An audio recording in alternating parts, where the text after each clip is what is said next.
નમસ્કાર, મીડિયા રિપોર્ટમાં આપનું સ્વાગત છે। હું છું પંકજ શર્મા। શરૂઆત કરીએ વડોદરા બોટ દુર્ઘટનાની।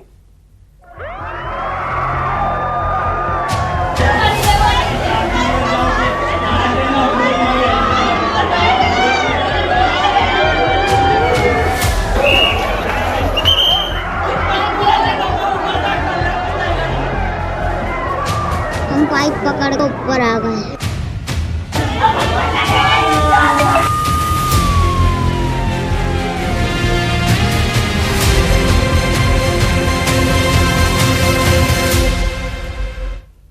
એક મહત્વપૂર્ણ ખબર આવી રહી છે। બોટ દુર્ઘટના મામલામાં હાઈકોર્ટે એડવોકેટ એસોસિએશન પ્રમુખનું નિવેદન સામે આવ્યું છે। દુર્ઘટના મામલે હાઈકોર્ટ સંજ્ઞાન લેશે।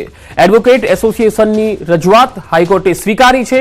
મુખ્ય ન્યાયાધીશને વિગતોથી અવગત કરાવ્યા। મુખ્ય ન્યાયાધીશે સમાચારોના અહેવાલો પણ મંગાવ્યા છે। તો હાઈકોર્ટે એડવોકેટ એસોસિએશન પ્રમુખનું જે નિવેદન છે તેને સ્વીકાર્યું છે અને સાથે સાથે સંજ્ઞાન લીધું છે। पर जब मैं वहाँ गया हॉस्पिटल, जब मेरे लड़के की बॉडी मुझे मिली तो उसमें उसने स्कूल टी शर्ट पहनी थी और वो ब्लैक पैंट पहनी थी। इसका मतलब साफ ये है कि जब मुझे मैडम का 3:55 को मैसेज आया उससे पहले ये कांड हो चुका था। मतलब डेथ हो चुकी थी पर आपको बताया ही नहीं गया। डेथ तो मैं जब हॉस्पिटल गया तो हॉस्पिटल कर्मचारी ने हमसे यही कहा कि भाई जब बच्चों को यहाँ लाए थे तो 99% बच्चे एक्सपायर हो चुके थे यहाँ पे लाए। ये आपको जानकारी कब मिली ये घटना की? ये जब मैं वहाँ हॉस्पिटल में पहुँचा, मेरा लड़का मेरे सामने मरा पड़ा था, तब मुझे जानकारी कितने बजे? अब यार ये तो टाइम एग्जैक्ट पता नहीं है, पर 5 से 6 के बीच की बात है। हाँ ये तो હવે એ તો યાર હવે જો આપણને એટલી કોઈ જાણકારી નહીં, બરાબર। હવે એ તો જે લીગલ થશે આપણે કરીશું। હવે એ તો જે દોષીઓ એના ઉપર જ થાય ને યાર, કે તમારા કે મારા ઉપર તો થાય ના। એક દોષી પેલા ફન પાર્ક વાળા છે ને એક દોષી સ્કૂલ પ્રશાસન છે। સ્કૂલ ઉપર પણ તમે? હા હા 100%ની વાત છે। સ્કૂલ પર 100%ની વાત છે, કારણ કે નિષ્કાળજી છે જ એમની। એ અત્યારે આશ્વાસન આપી રહ્યા છે, એમની ફરજ છે આશ્વાસન આપવાની। ગુજરાત ગવર્મેન્ટને કહેવાનું છે કે ભાઈ આ લોકો 1 થી 5 ના જે સ્ટાન્ડર્ડ છે ને એમનો પ્રવાસ છે ને એ રદ કરી દે।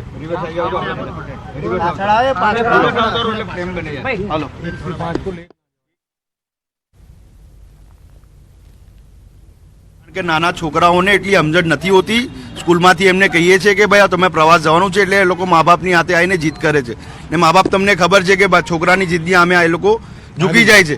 ભલે સ્કૂલ પ્રશાસન આપણને ફરજિયાત નહોતું કરતું, પણ છોકરાઓ તો જીદ કરે એટલે આપણે મોકલવું પડે। પછી આપણી પાસે રડે એટલે મોકલવું પડે। એટલે સ્કૂલ વાળાનું જોઈએ કે 1 થી 5ના ધોરણનું વેકેશન જે પિકનિક જાય છે એ બધું બંધ કરવું જોઈએ એમને, ને આ બધું ધંધાઓ બધા બંધ કરવા જોઈએ કમાવાના। એટલે શિક્ષણ મંત્રીને પણ આપણી આ બધી રિક્વેસ્ટ છે કે આ બધું બંધ કરો। આ સ્કૂલ પ્રશાસનને કહેવાની એમ કહેવત છે કે ભાઈ આ પિકનિક બધી બંધ કરો।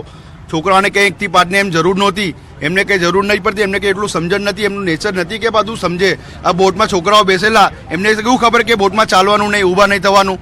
14 છોકરાની બોટની અંદર 21 છોકરાઓ વાળા કોઈ મોકલી દીધા, 30 છોકરાઓ મોકલી દીધા। પાછળની બોટ આખી પાછળ એમ ઉલટી પલટી ગઈ, એટલે પાછળના છોકરાઓ બધા પાણીમાં જતા રહ્યા। એટલે નાના છોકરાને એટલી સમજણ ના પડે સાહેબ। એટલે ગવર્મેન્ટને, ગુજરાત ગવર્મેન્ટ આટલી કહેવાની વિનંતી છે કે ભાઈ 1 થી 5 કે 1 થી 7ની ધોરણની પિકનિકો છે ને બધી સ્કૂલ પ્રશાસનની કેન્સલ કરો। કેટલા પણ સ્કૂલમાં લઈ જાય એમને કહો કે ભાઈ આ બધું મના કરે, ભાઈ આ બધું ના ચાલે, કારણ કે નાના છોકરાઓને એટલી સમજણ ના પડે।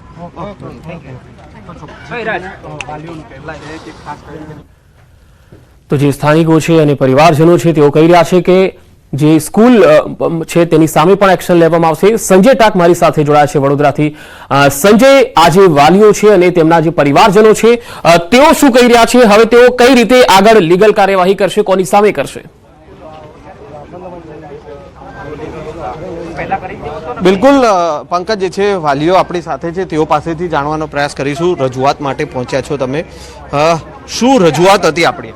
અમને સ્કૂલ પ્રશાસનમાં એને અમે રજૂઆત કરી છે કે ભાઈ આ દોષીઓની તમે જિમ્મેદારી લીધી છે, એ દોષો ધરપકડ થયા છે એમના? કેટલા ધરપકડ થયા છે તમે મને જણાવો। અને હવે કઈ રીતે આપણે આગળ વધવાનું છે, કઈ રીતે ફરિયાદ કરવાની છે? એ લોકો ભાઈ અમને લિસ્ટ માંગી છે, એ બધા પેરેન્ટ્સ જોડે અમે મીટિંગ કરીશું, પછી અલગથી અમે કમ્પ્લેન કરીશું। કોની બેદરકારી તમને લાગે છે આ ઘટનામાં? બંને પ્રશાસન, સ્કૂલ પ્રશાસન છે ને જે સ્પોટ પર જે હતું કોન્ટ્રાક્ટર, એમનું પ્રેશર છે। સ્કૂલ પ્રશાસન સામે પણ ફરિયાદ કરવામાં આવશે વાલીઓ દ્વારા? એ તો વાલીઓ જોડે ડિસ્કશન કરીને પણ અમે કહીશું। બિલકુલ।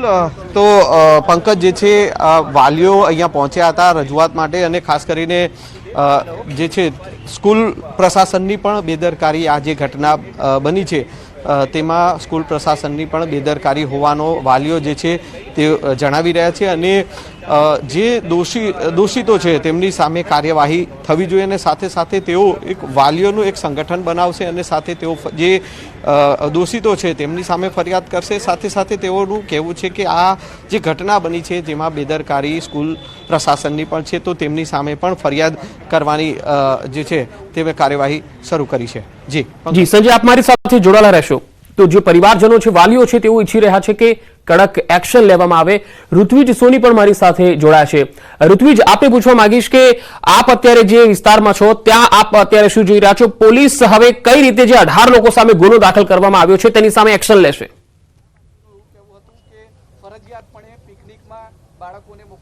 પંકજ, હાલ જે FSLની ટીમ છે તે ઘટના સ્થળ પર પહોંચી છે અને આપ જોઈ શકો છો આ એ જ બોટ છે કે જેની અંદર આ બનાવ બન્યો હતો. આ જ બોટની અંદર બાળકો સવાર હતા અને આ બનાવ બન્યો હતો અને ત્યારબાદ સમગ્ર જે મામલે કાર્યવાહી કરવામાં આવી રહી છે.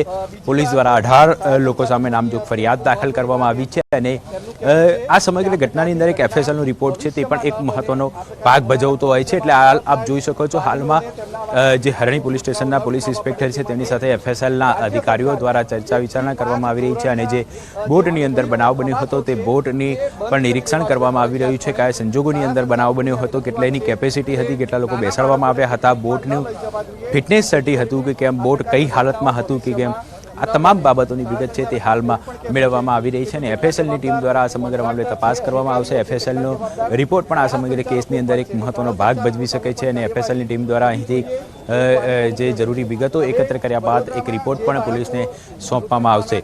એટલે હાલમાં પોલીસ દ્વારા તેમની જે કાર્યવાહી છે તે કાર્યવાહી શરૂ કરી દેવામાં આવી છે અને આપ જે દ્રશ્ય પણ જોઈ શકો છો હાલમાં FSLની ટીમ દ્વારા આ સમગ્ર મામલે તપાસ કરવામાં આવી રહી છે. જે સમગ્ર મામલો સામે આવ્યો હતો અને ત્યારબાદ ઘટનાની ગંભીરતા રાજ્ય સરકારે પણ લીધી હતી અને તાત્કાલિક આ જે ઘટનાની અંદર જે પણ જવાબદાર લોકો છે તેઓની સામે કાર્યવાહી કરવા માટેના આદેશ કરવામાં આવ્યા હતા અને તાત્કાલિક જે ગંભીર કલમો હેઠળ ગુનો દાખલ કરવામાં આવ્યો હતો. જે બોટ ચલાવનાર 2 વ્યક્તિઓ હતા તે અને ઉપરાંત એક વ્યક્તિ, એટલે કુલ 3 વ્યક્તિઓ છે તેઓને ઝડપી લેવામાં આવ્યા હતા, જેમાંથી એક બોટ ચલાવનાર વ્યક્તિ છે તેને ઈજા પહોંચી હતી જેને હાલમાં સારવાર હેઠળ ખસેડવામાં આવ્યો છે, જ્યારે અન્ય જે 2 વ્યક્તિઓ છે તેઓની ધરપકડ કરવામાં આવી છે. એટલે હાલમાં આપ જે દ્રશ્ય જોઈ રહ્યા છો આ જે બોટના દ્રશ્યો છે કે જે બોટ પલટી થઈ ગઈ હતી અને તેમાં જે સવાર બાળકો છે તે આ તળાવની અંદર ડૂબ્યા હતા. એટલે હાલમાં આ સમગ્ર મામલે તપાસ શરૂ કરી દેવામાં આવી છે અને પોલીસ દ્વારા અલગ અલગ ટીમો પણ બનાવવામાં આવી છે. 9 જેટલી ટીમો છે જે ફરાર અન્ય જે આરોપીઓ છે, લગભગ 16 જેટલા આરોપીઓ છે તેઓને પકડવા માટે 9 જેટલી ટીમો છે ગઈકાલ રાત્રે જ કામે લગાડી દેવામાં આવી છે અને તાત્કાલિક રીતે તેઓની ધરપકડ થાય તે પ્રકારના પ્રયાસો છે તે પોલીસ દ્વારા કરવામાં આવી રહ્યા છે. હાલમાં FSLના અધિકારીઓ દ્વારા આ મામલે જે બનાવ બન્યો હતો તેની વિગતો એકત્ર કરીને તપાસ કરવામાં આવી રહી છે. જી ઋત્વિજ, આભાર સમગ્ર માહિતી આપવા માટે. સંજય, આપનો પણ આભાર. તો વડોદરામાં બોટ દુર્ઘટનાને લઈને તપાસ હવે તેજ બની ગઈ છે. વાલીઓ જે છે એવો ઈચ્છી રહ્યા છે કે જે કોન્ટ્રાક્ટર છે જેને કોન્ટ્રાક્ટ આપવામાં આવ્યો હતો તેની સામે પણ એક્શન લેવામાં આવે અને સ્કૂલ પ્રશાસનની પણ એક બેદરકારી અહીંયા દેખાઈ રહી છે. વાલીઓ હવે ભેગા થઈને એક મીટિંગ કરશે અને એ મીટિંગમાં જે ડિસ્કશન થશે એ પ્રમાણે તેઓ આગળ વધશે. હાલ તો 18 લોકો સામે ગુનો દાખલ કરવામાં આવેલો છે.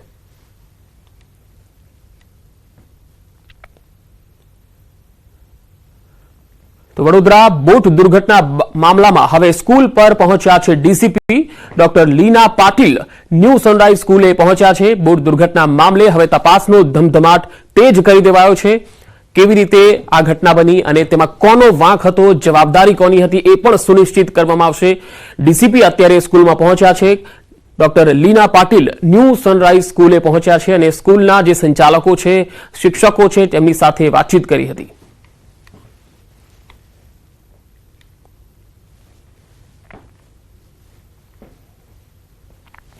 તો ડીસીપી ડોક્ટર લીના પાટીલ અત્યારે સ્કૂલ પર પહોંચ્યા છે અને તેમણે સ્કૂલના શિક્ષકો સાથે વાતચીત કરી હતી અને સ્કૂલ પ્રશાસનની જે જવાબદારી હોય છે તેને ત્યાં કોઈ ચૂક રહી છે કે કેમ તેની પણ તેમનો તાગ મેળવ્યો હતો અને જે શિક્ષકો છે તેમની સાથે તેમણે વાતચીત કરી હતી. ઘટના સમયે કયા શિક્ષકો ત્યાં હતા તેની પણ તેમણે વિગતો મેળવી.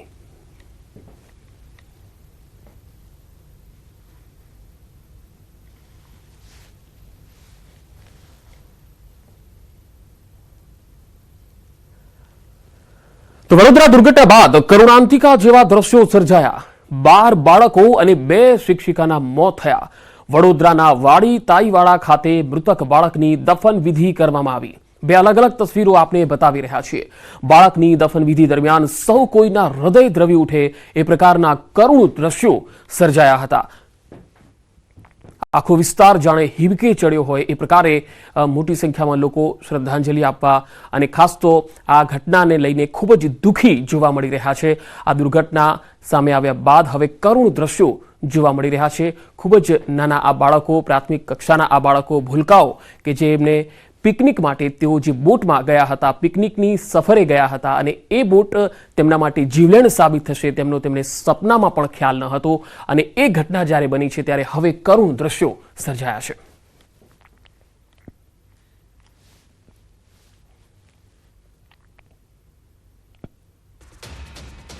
અને હાલ એક મહત્વપૂર્ણ ખબર, વડોદરામાં 14 માસૂમોના મોત, દુર્ઘટનાના 3 તારણહાર અહીંયા સામે આવ્યા. એક રીતે કહીએ તો દેવદૂત સમાન સાબિત થયા હોય એ પ્રકારના 3 લોકો પણ છે. પ્લાસ્ટિકનું કામ કરતા માનસિંહ બન્યા રિયલ હીરો. દુર્ઘટનાની જાણ થતા ઊંચી રેલિંગ કૂદ્યા હતા માનસિંહ.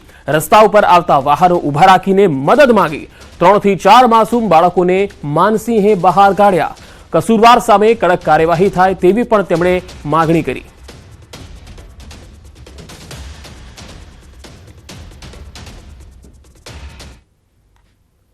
વડોદરા શહેરના હરની તળાવ ખાતે ગઈકાલે બોટ પલટી થઈ જેમાં મોટી માત્રામાં એટલે કે 14 જેટલા માસૂમોએ પોતાનો જીવ ગુમાવ્યો. ત્યારે જે સ્થાનિકો છે તેઓ પણ મદદે દોડી આવ્યા હતા. એ પૈકી એક માનસિંહભાઈ જે છે તે આપણી સાથે છે. માનસિંહભાઈ જે છે તેમને પોતાના જીવના જોખમે જીવન રક્ષક બનવાનો પ્રયાસ કર્યો હતો. ત્યારે તેમની સાથે વાત કરીશું. માનસિંહભાઈ, શું કહેશો, આ ઘટના કેવી રીતે બની, તમે તમારી નજરે શું જોયું? મારા નજરમાં એવું થયું કે સર મારે આવવાનું થયું અને મને ફોન આવ્યો મારા છોકરાને કે પપ્પા બોટ પર ઊંધી પડી જાય. મેં તો કઈ જગ્યાએ કે આપણી સામે. તો હું આવ્યો એટલે હું જોયું કે ભાઈ આ બોટ અંદર ઊંધી પડી જાય. તો બધા ખેંચાખેંચ કરતા હતા. તો મેં બોટ જોઈ અને મેં દોરડા તૂટી જતા હતા. તો મેં કીધું ચાલો મન પડવા દો અંદર. એટલે હું જેવું કપડાં પહેરેલો એવું અંદર કૂદી પડ્યો અને 2 બાળકો 3 બાળકો મેં કાઢ્યા. પછી એમાં જે નીચે હતો અંદર બોટ અંદર નીચે દબાયેલા હતા. એટલે મેં કીધું ક્રેન વાળાને ફટાફટ બોલાવો અને ક્રેન ઊંધી પાડીને બોટ ખેંચી લો. બોટમાં કદાચ હોય તો પછી બોટ ખેંચી તો એક જ બાળક અંદર નીકળ્યું અને એ નીકળ્યા પછી એમાં નીચેથી 3 બાળક બીજા કાઢ્યા. હા, ટોટલ 6 બાળક અમે કાઢ્યા સામે. કોઈ 2 જેકેટ પહેરેલા કોઈ બાળક નતા. હા, બધા એવા જ કાઢ્યા. આપણે જે શર્ટ પહેરેલા એવા જ બાળક હતા બધા. કોઈ જેકેટ પહેરેલા કોઈ બાળક નથી. ભૂતકાળની વાત કરીએ તો હરની તળાવમાં આ તો ઘટના જે બની બહુ દુઃખદ બની. ભૂતકાળમાં આ રીતે બાળકોના તળાવમાં ભોગ લેવા હોય પહેલા 2-3 વર્ષ પહેલા 2 બાળકો થઈ ગયા હતા. એ ટાયર લઈને પડ્યા હતા, ટ્યુબ લઈને હવા નીકળી ગઈ એટલે 2 બાળક ડૂબી ગયા હતા 3 વર્ષ પહેલા. આર્થિક દીક્ષિત, ગુજરાતી, વડોદરા. વડોદરામાં હરણી લેક ઝોન દુર્ઘટનામાં કેટલાય માસૂમ બાળકોના મૃત્યુ નિપજ્યા. ત્યારે માસૂમ બાળકોના માતા પિતાની આંખોમાંથી આંસુ સુકાઈ નથી રહ્યા. આ સમગ્ર ઘટના અંગે અમારા સંવાદદાતાએ ફાયર ઓફિસર સાથે વાતચીત કરી. જાબાજ ફાયર ઓફિસર અમિત ચૌધરીએ ભીની આંખે ન્યૂઝ 18 સમક્ષ આખી ઘટના વર્ણવી. તળાવમાં તરફડિયા મારતા બાળકોને જોઈ ફાયર ઓફિસર દ્રવી ઉઠ્યા. ફરજ દરમિયાન અનેક દુર્ઘટનાઓમાં કામગીરી કરી, પરંતુ ગઈકાલની ઘટના જીવનમાં ક્યારેય નહીં ભૂલી શકું.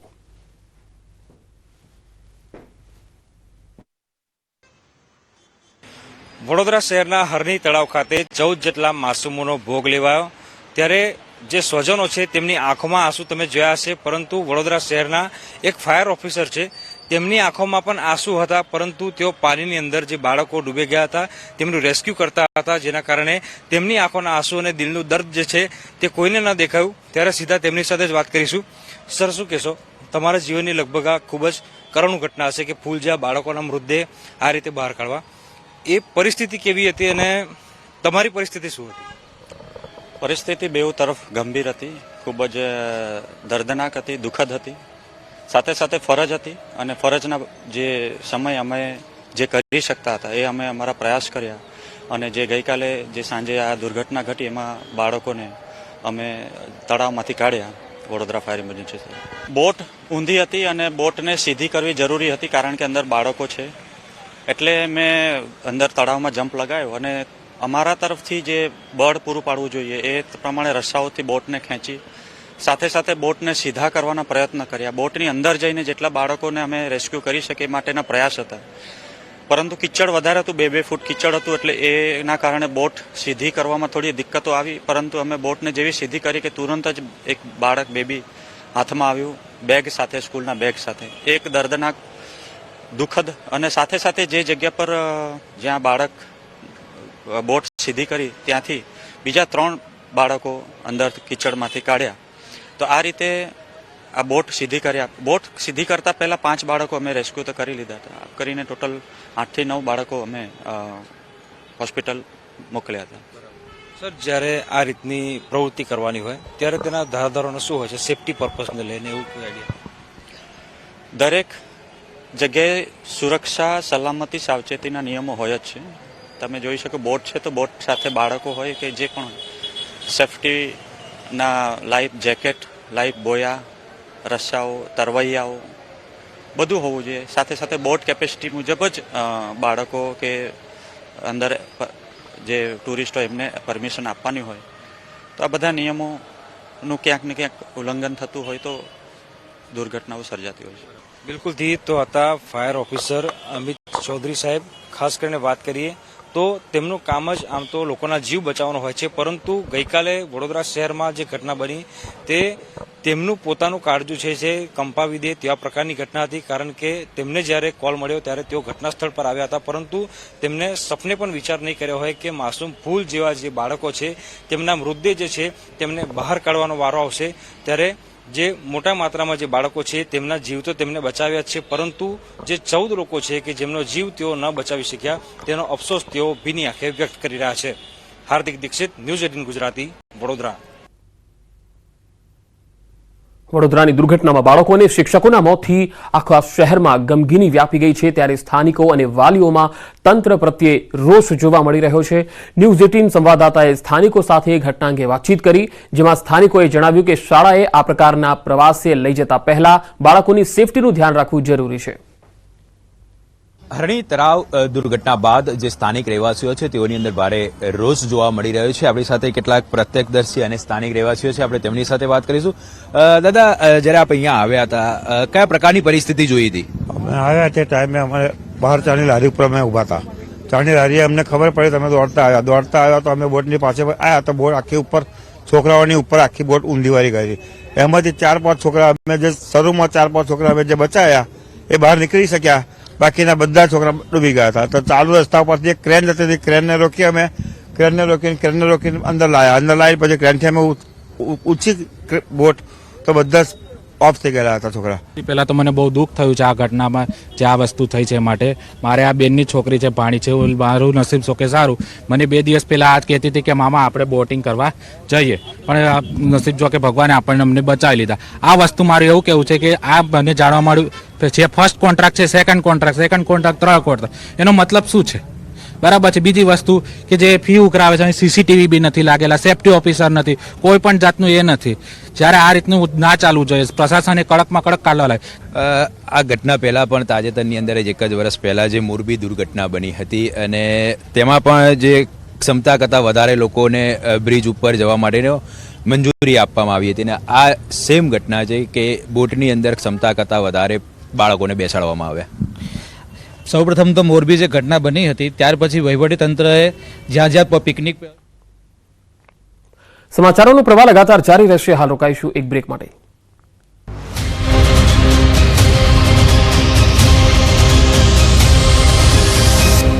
તેને કાપડી બોલેરો વાન જપ્ત કરી 13 જાન્યુઆરીએ માર્કેટ યાર્ડમાંથી ચોરી કરાયેલ 3,50,000નો મુદ્દામાલ જપ્ત કર્યો. અમદાવાદમાં તેલના ગોડાઉનમાં વિકરાળ આગ લાગી. માધુપુરા દરવાજા પોલીસ ચોકી પાસે બની આ ઘટના. 3 દુકાનો આગની ઝપેટમાં આવી.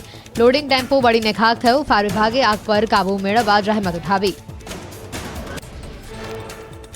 જૂનાગઢમાં રખડતા ઢોરનો આતંક. રખડતા ઢોરના હુમલાનો બનાવ સીસીટીવીમાં કેદ. શિંગડા ભરાવી રાહદારીને રોડ પર પટક્યો. ઢોરે રાહદારીને પગથી ખૂંદી નાખ્યો. ઢોરના હુમલાનો ચોંકાવનારો વિડીયો વાયરલ. ગીર સોમનાથના હડમતિયા ગામે ખુલ્લા કુવામાં સિંહણ ખાબકી. શિકારની પાછળ દોડતી સિંહણ ખુલ્લા કુવામાં ખાબકતા વાડી માલિકે વન વિભાગને જાણ કરી. 2 કલાકની જહેમત બાદ વન વિભાગની ટીમે સિંહણનું રેસ્ક્યુ કરી સહી સલામત બહાર કાઢી. આગામી 22મી જાન્યુઆરીના રોજ અયોધ્યામાં રામોત્સવ યોજાવા જઈ રહ્યો છે. આ દિવસે ઘરે ઘરે દીપડા પ્રગટાવવા માટે પ્રધાનમંત્રી નરેન્દ્ર મોદીએ અપીલ કરી છે. ત્યારે રાજપીપળા શહેરના 5000 ઘરોમાં દીવડાઓ પ્રગટે તે માટે એક દંપતીએ વિનામૂલ્યે દીવાઓનું વિતરણ શરૂ કર્યું છે.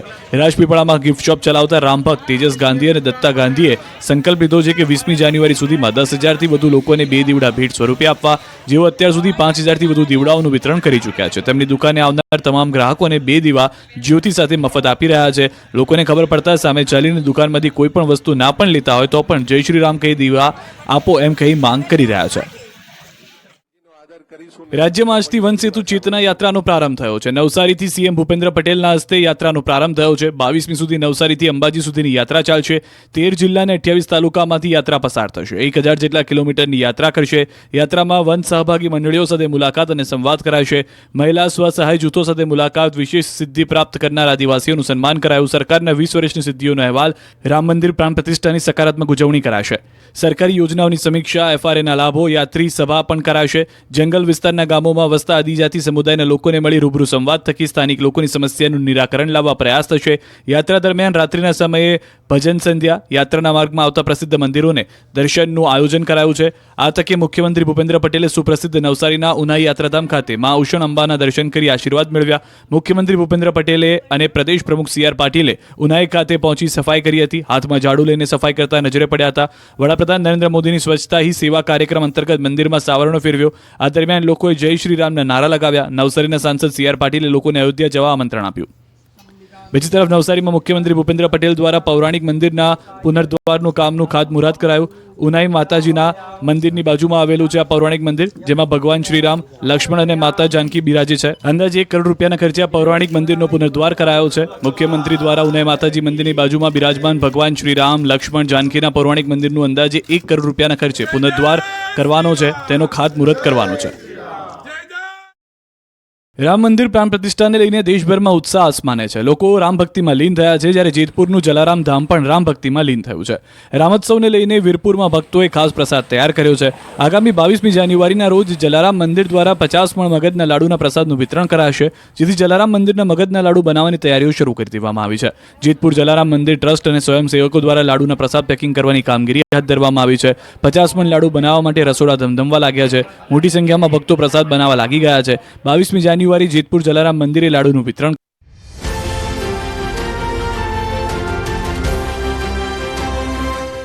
અયોધ્યામાં આવી શુભ ઘડી, રામ નામથી ગુંજી રામનગરી.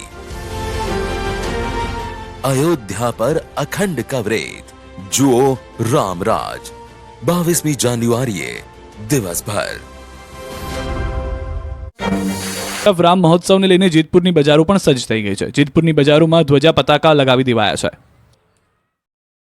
દેશ આખો રામ ભક્તિમાં લીન થયો છે, ત્યારે અમદાવાદની ગાયનેક હોસ્પિટલમાં પણ ભગવાન રામના રંગમાં રંગાઈ ગઈ છે. 22મી જાન્યુઆરીની તૈયારીઓ શરૂ કરી દેવામાં આવી છે. 22મી જાન્યુઆરીએ જ બાળક જન્મે તેવું મોટાભાગની ગર્ભવતી મહિલાઓ ઈચ્છી રહી છે. જે મહિલાઓને 9 મહિના જાન્યુઆરીના એન્ડમાં પૂર્ણ થઈ રહ્યા છે, તે માતાઓ પણ ઈચ્છા છે કે તેનું બાળક 22 જાન્યુઆરીના દિવસે જ જન્મે. આ જ દિવસે નોર્મલ કે સિઝેરિયનથી પોતાના બાળકોનો જન્મ થાય તે માટેનો પ્લાન મહિલાઓ કરી રહી છે, જેને લઈને ગાયનેક હોસ્પિટલમાં વિશેષ તૈયારી કરી દેવામાં આવી છે. 22 જાન્યુઆરીના જે પણ બાળક જન્મ લે તેને પહેરવા માટે વિશેષ કપડાં તૈયાર કરાયા છે, જેમાં ભગવાનનું બાળ સ્વરૂપ અને જય શ્રી રામ લખેલા કપડાં તૈયાર કરવામાં આવ્યા છે.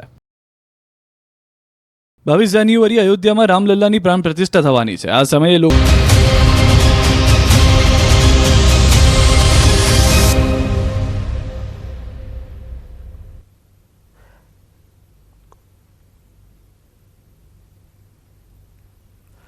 બ્રેક બાદ એક મહત્વપૂર્ણ ખબર આવી રહી છે. લોકસભા ચૂંટણી પહેલા કોંગ્રેસમાં મોટું ભંગાણ. CJ ચાવડાનું ધારાસભ્ય પદેથી રાજીનામું. વિધાનસભા અધ્યક્ષને તેમણે રાજીનામું સોંપી દીધું છે. કોંગ્રેસથી છેડો ફાડ્યો છે. વિજાપુરથી ધારાસભ્ય છે CJ ચાવડા. રાજીનામાથી ઉત્તર ગુજરાતમાં કોંગ્રેસને મોટો ફટકો પડ્યો છે. લોકસભા ચૂંટણી પહેલા કોંગ્રેસમાં મોટું ભંગાણ. CJ ચાવડાનું ધારાસભ્ય પદેથી રાજીનામું. વિધાનસભા અધ્યક્ષને તેમણે રાજીનામું સુપ્રત કર્યું છે. CJ ચાવડાએ કોંગ્રેસથી છેડો ફાડી લીધો છે. વિજાપુરથી તેઓ ધારાસભ્ય તરીકે ચૂંટાયા. કોંગ્રેસના દિગ્ગજ નેતા અને વિજાપુરના ધારાસભ્ય CJ ચાવડાએ આજે વિધિવત રીતે તેમના ધારાસભ્ય પદેથી રાજીનામું આપી દીધું છે. સીધી તેમની સાથે વાત કરીએ કે અત્યાર સુધી કોંગ્રેસની થિંક ટેન્ક રહેલા અને વિધાનસભામાં ફટકાબાજી માટે જાણીતા આ નેતાને કોંગ્રેસથી આખરે શું વાંધો પડ્યો? સર, કોંગ્રેસની થિંક ટેન્ક, એક સમયના બ્યુરોક્રેટ અને વિધાનસભામાં આપની ફટકાબાજી સૌ કોઈએ જોઈ છે. અચાનક આવા નિર્ણયનું કારણ શું? અચાનક આવા નિર્ણયનું કારણ અચાનક નથી, એ ઘણા સમયથી ચાલતું હોય, પણ નિર્ણય જે દિવસ થાય અચાનક લાગે. તમે ઘણા સમયથી જોતા હશો કે કોંગ્રેસ પાર્ટીના કેટલાક નેતાઓ વ્યક્તિગત કોઈ વખત કોંગ્રેસની વિચારધારામાં નહીં પણ હોય તો પણ વ્યક્તિગત કોંગ્રેસ પોતાની માલિકીની છે એવું સમજીને નિવેદનો આપતા હતા, અને એ નિવેદનોના કારણે અમે ઘણી વખત કહ્યું છે કે આ ખોટું છે. અત્યારે હાલ ગુજરાતનું આપનું નેતૃત્વ નરેન્દ્રભાઈ મોદી ખાસ કરીને સમગ્ર દેશનું સંચાલન કરી રહ્યા છે. તો આ બુલેટિનમાં અત્યારે આટલું જ. નમસ્કાર.